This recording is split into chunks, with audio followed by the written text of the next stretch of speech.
বেঙ্গল ইউনিভার্সিটির আন্ডারে যে সমস্ত ছাত্রছাত্রীরা রয়েছে তাদের প্রত্যেককেই সায়ন টিউশন সেন্টারের পক্ষ থেকে অভিনন্দন জ্ঞাপন করছি। আমরা বারবার প্রতিটি ভিডিওতে বলেছি, যারা এখনো অ্যাডমিশন হয়নি অনলাইনে বা অফলাইনে, তারা স্বল্প মূল্যের বিনিময়ে আমাদের সেন্টারে অ্যাডমিশন হতে পারো।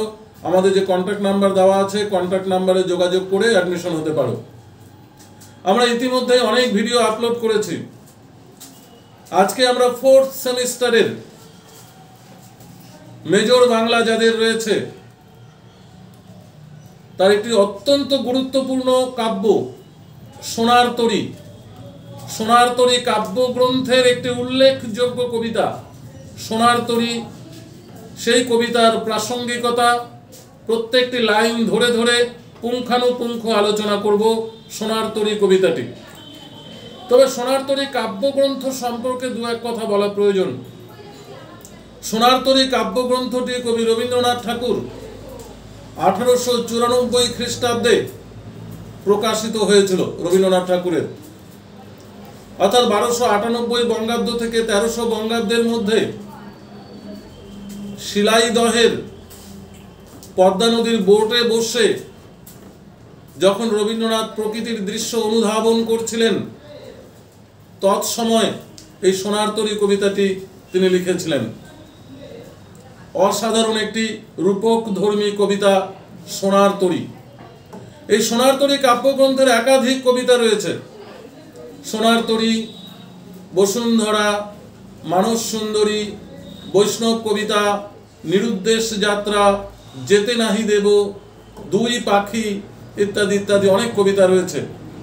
তবে আজকে আমরা যে কবিতাটি আলোচনা করব পরীক্ষার জন্য অত্যন্ত গুরুত্বপূর্ণ, ভেরি ভেরি ইম্পর্টেন্ট পরীক্ষার জন্য, সোনার তরী কাব্যগ্রন্থের সোনার তরী কবিতা। আমরা কবিতার লাইন ধরে ধরে আলোচনা করব। তোমরা ভিডিওটা প্রথম থেকে শেষ পর্যন্ত ভালো করে দেখবে। আমরা প্রথমেই বলেছি সোনার তরী কবিতাটি একটি রূপকধর্মী কবিতা। তবে প্রথমেই আমার জানা উচিত রূপকধর্মী কবিতা আমরা কাকে বলবো। রূপকধর্মী কবিতা হলো যে কবিতার দুটো মিনিং থাকে, একটা ইনার মিনিং, একটা আউট মিনিং।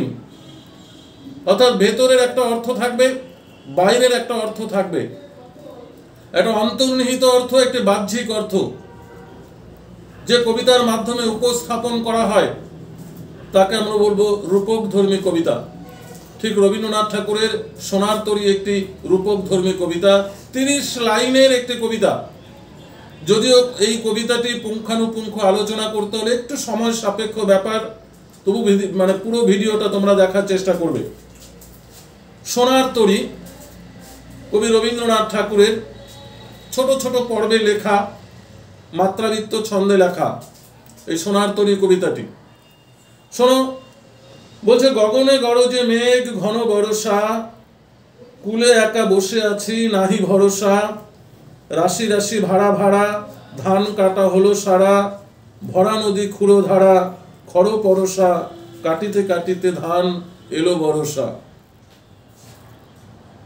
অর্থাৎ এই যে কবি বলেছেন গগনে গরজে মেঘ ঘন বরষা। গগনে গরজে মেঘ, গগনে মানে আকাশে, গরজে অর্থাৎ গর্জন করছে, মেঘ মানে আকাশে মেঘ গর্জন করছে, ঘন বর্ষা ঘনিয়ে এসেছে, আর কুলে একা বসে আছি নাহি ভরসা। অর্থাৎ কবি বলছেন, কবি এখানে কৃষক অর্থাৎ সাধারণ সম্প্রদায়ের মানুষ বা মানব জাতির সত্তাকে নির্দেশিত করেছেন। কবি বলেছেন কুলে বসে আছি, একা বসে আছি নাহি ভরসা, রাশি রাশি ভাড়া ভাড়া ধান কাটা হলো সারা। অর্থাৎ কবি সকাল থেকে সন্ধ্যা পর্যন্ত রাশি রাশি ধান কেটেছেন, ধান কাটা সারা হয়ে গেছে। ভরা নদী খুঁড়ো ধারা, অর্থাৎ যে নদীর পাশে কবি বসে রয়েছেন সেই নদী হলো খুঁড়ো ধারা নদী, খড় বরষা, অর্থাৎ যার জল হচ্ছে খুরের মতো তীক্ষ্ণ ধারালো, কাটিতে কাটিতে ধান এলো বরষা। কবি বলছেন ধান কাটতে কাটতেই বর্ষা ঘনিয়ে এসেছে। এটা কিন্তু তার একটা বাহ্যিক অর্থ, কিন্তু এর একটা অন্তর্নিহিত অর্থ আছে। অন্তর্নিহিত অর্থ কি?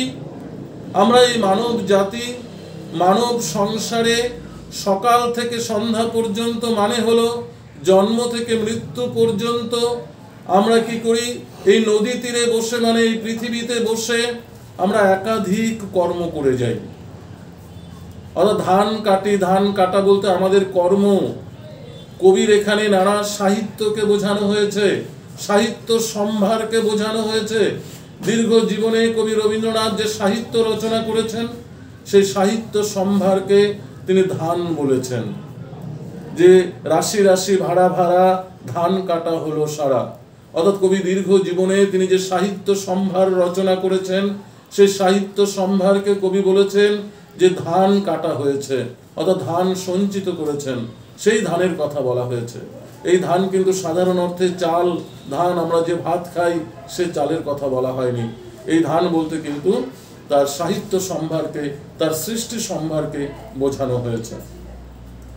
ধান কাটতে কাটতে এই বর্ষা ঘনিয়ে এসেছে, অর্থাৎ কথার অর্থ হলো বর্ষাকাল। ধান কাটার সময় সাধারণত বর্ষাকাল থাকে না। তো কবি এখানে কেন বলেছেন কাটিতে কাটিতে ধান এলো বর্ষা?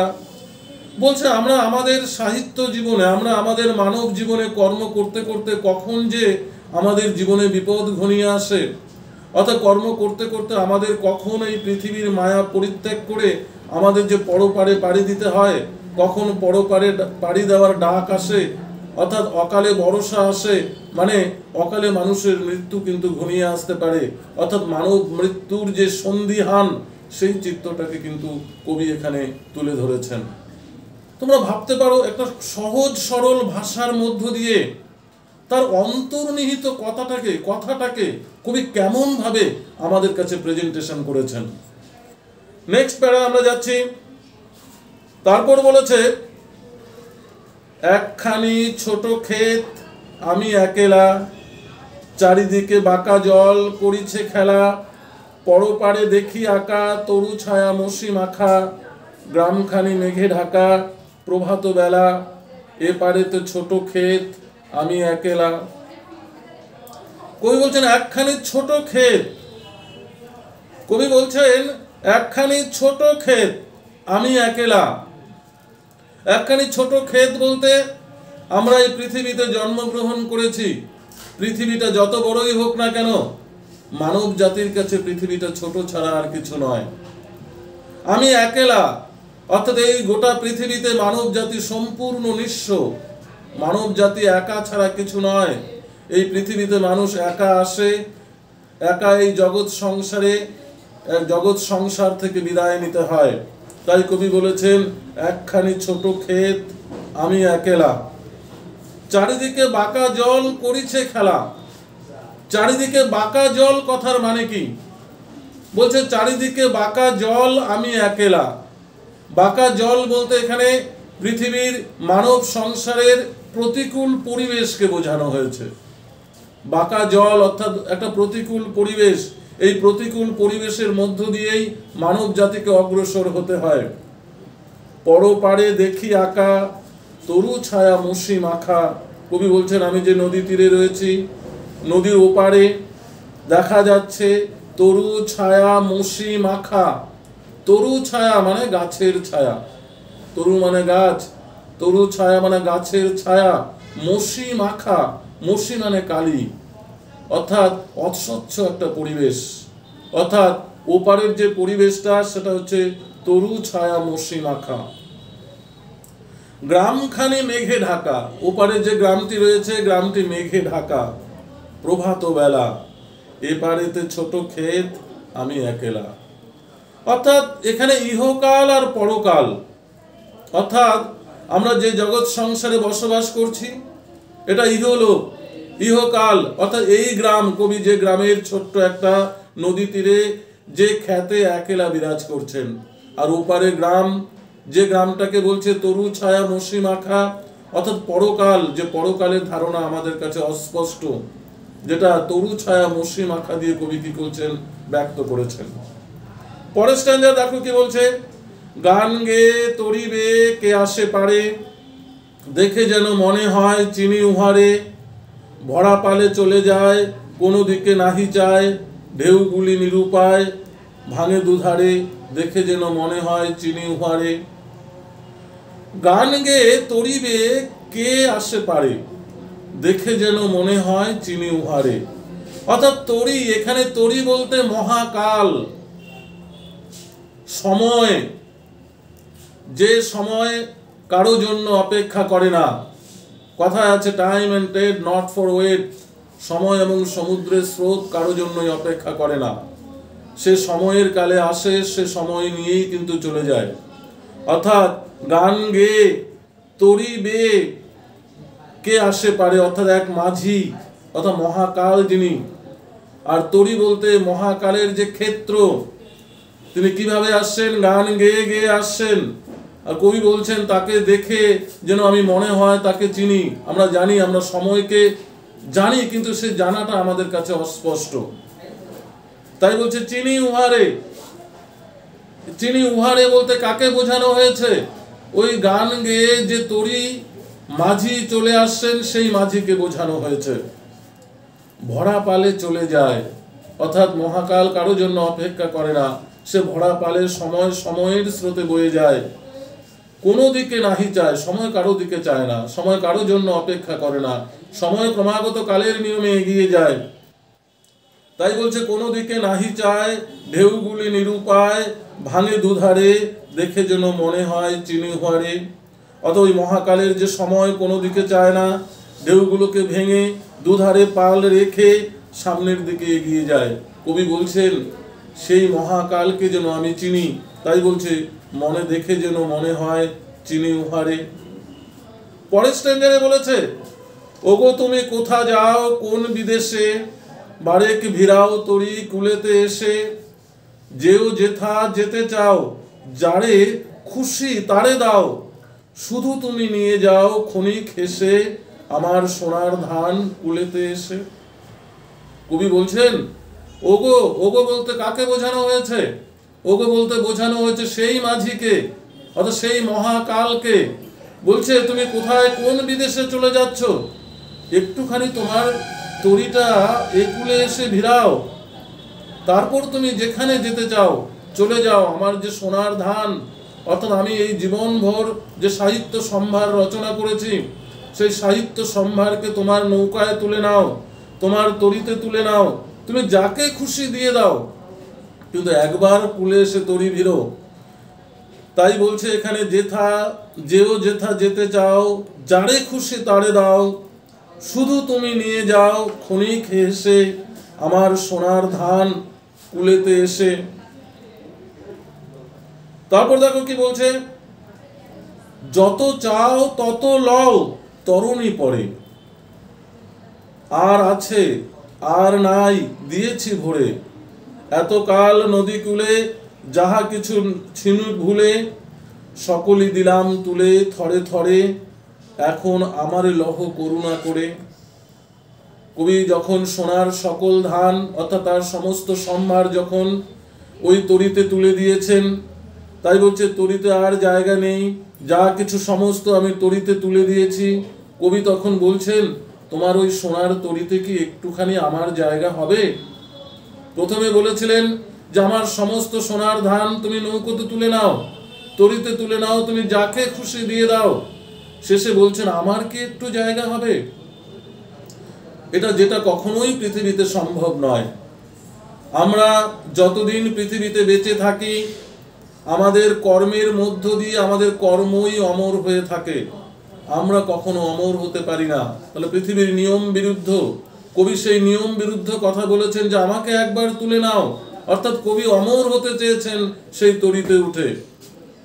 তাই বলছেন ঠাই নাই ঠাই নাই ছোট সে তরি, আমারই সোনার ধানে গিয়েছে ভরি। কবি বলছেন সে নৌকো, ছোট্ট নৌকো, যে ছোট্ট নৌকোতে আমার সোনার ধানেই ভরে গেছে, সেখানে আমার কোনো ঠাই নেই। অর্থাৎ মানুষ কখনো পৃথিবীতে অমর হতে পারে না। অর্থাৎ সোনার তরিতে ওঠা মানে অমর হয়ে যাওয়া। মানুষের কর্ম অমর হতে পারে, মানুষের সৃষ্টি অমর হতে পারে, মানুষ কিন্তু কখনোই অমর হতে পারে না। তাই বলছে আমারই সোনার ধানে গিয়েছে ভরি, শ্রাবণ গগন ঘিরে, মেঘ ঘন মেঘ ঘুরে ফিরে, শূন্য নদী তীরে রহিনু পড়ি, যাহা ছিল নিয়ে গেল সোনার তরী। তাই বলছে শ্রাবণ ঘন, এই পৃথিবীতে ঘন মেঘ ঘুরে ফিরে আসে শূন্য নদীর তীরে। আমি একাকী পড়ে রইলাম, আর আমার যা কিছু সোনার তরীতে, আমার যা কিছু সৃষ্টি, যা কিছু সাহিত্য সম্ভার, সমস্ত কিছুই সোনার তরীতে ঠাঁই পেয়েছে, কিন্তু আমাদের ঠাঁই পায়নি, বা আমার ঠাঁই পায়নি। অর্থাৎ এই কবিতার মধ্য দিয়ে কবি রবীন্দ্রনাথ ঠাকুর এক চিরন্তন সত্যকে উপস্থাপন করেছেন। চিরন্তন সত্য কি? কিছু রূপকের অন্তরালে মাঝি, তরি, মহাকাল, ক্ষেত, কৃষক, এই সমস্ত কিছু রূপকের অন্তরালে কবি একথাই বোঝাতে চেয়েছেন যে আমরা হচ্ছি তুচ্ছ। আমরা এই পৃথিবীতে একা আসি, একা থাকি, এক সময় একা এই পৃথিবী থেকে বিদায় নিয়ে যেতে হয়। অর্থাৎ আমরা কখনোই অমর হতে পারি না, কিন্তু আমাদের সৃষ্টির মধ্য দিয়ে, আমরা আমাদের কর্মের মধ্য দিয়ে আমরা কি হতে পারি? অমর হতে পারি। আমাদের সৃষ্টি অমর হতে পারে, আমাদের সাহিত্য অমর হতে পারে, আমাদের কর্ম অমর হতে পারে, কিন্তু মানুষ কখনোই অমর হতে পারে না। তাই কবির কিন্তু সেই তরিতে জায়গা হয়নি। কবির সৃষ্টি সম্ভার কিন্তু আজও অমর হয়ে রয়েছে, কবি কিন্তু জীবিত নেই। অর্থাৎ এই পৃথিবীতে কেউ জীবিত থাকে না, পৃথিবীতে কেউ অমর নয়। যারা জন্মেছে তাদের একদিন এই পৃথিবী থেকে বিদায় নিতেই হবে। সোনার তরী কাব্যগ্রন্থের মধ্য দিয়ে কবি রবীন্দ্রনাথ কিন্তু সেই চিরন্তন সত্যই আমাদের কাছে তুলে ধরেছেন। এইভাবেই সোনার তরী কবিতাটি রূপকের অন্তরালে অসাধারণ একটি রূপকধর্মী কবিতা হয়ে উঠেছে। যদি ভিডিওটি ভালো লাগে অবশ্যই লাইক ও শেয়ার করবে, বন্ধুদের মধ্যে ছড়িয়ে দেবে। ধন্যবাদ।